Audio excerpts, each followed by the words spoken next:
अखिया तोहरे ही रहिया ताके गहिलू कैसन रोग धरा के।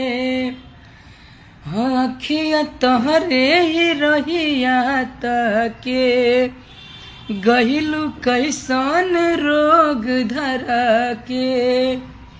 ई मिलन वाला धान तड़पे छान छान दिल हमर लागे कहीं ना। ओ साथी रे तेरे बिना भी क्या जीना। ओ साथी रे तेरे बिना भी क्या जीना।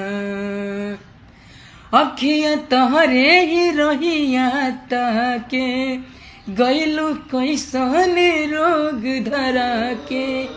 ई मिलन वाला धान तड़पे छान छान हमर दिल लागे कोई ना।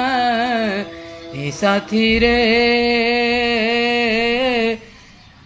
तेरे बिना भी क्या जीना। हो साथी रे तेरे बिना भी क्या जीना।